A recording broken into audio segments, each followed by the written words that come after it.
Ako nga pala yung nakadaan sa palengke kanina. Nakakita ako ng tulingan, kagaganda, kaya ako bumili ng 1 kilo. At aring nga lilinisan ko muna. At garnilangan paraan ko ng paglilinis ng garne. Hihiwaan ko lang diyan sa may parteng puwet at hihilahin ko na yung may hasang at kasakasama na yung bituka. Kayo kay ganito ding maglinis ng garning tulingan, ay syari gayahin nyo, kadali lang. Ari sana ilulutuin ko na sinaing, kaso'y gabi na. Kaya ipiprito na lang natin, masarap din naman ari pagprito. Bagay may sausawan, bagoong, sili at saka kalamansi. O kaya kahit tsukang maanghang, ang sarap na rin. Wow! At garni ang ginawa ko din hiniwa-hiwa ko lang ang tulingan ng ganyan. At pagkatapos nga diyan, ay dini naman tayo. Pipilipitin natin yung buntot at bago natin hihilahin ng papagayan. Ari na may pupwedeng hindi tanggalin, kaya la request ng mga manunood, sabi tanggalin daw. Ay di tinanggal ko na para walang maipula. At gayon ulit, paulit-ulit, pipilipitin ang buntot, hihilahin hanggang sa matanggal. Mag-iingat lang po kayo at baka kayo matinik. Sa mga expert po diyan sa isda, ay pakicomment naman po kung bakit po kailangan pantanggalin ang buntot ng tulingang garne. At pagkatapos natin dyan, ay hugasan naman natin ng ayos.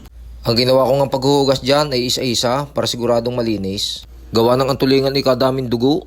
Dapat linaw ng tubig bago tigilang hugasan. What? At aray matapos nating hugasan, ibuburburan naman natin ng asin. Aray masarap ding inihaw, tutusukin ng steak bago iihaw. Ay subukan nyo. Perfect!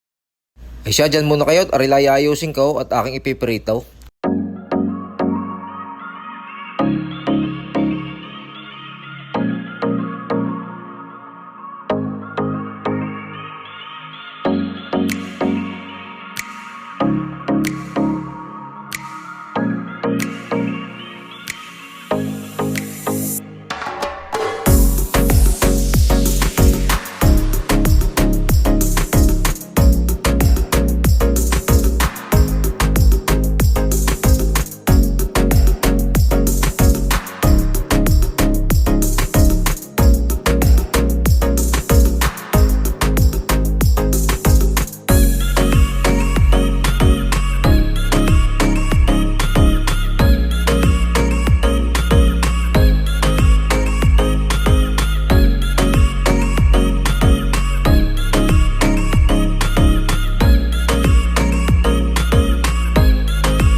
At aray, luto ng ating pritong tulingan, ay siya, handay ang kanain at saka ang sausawan.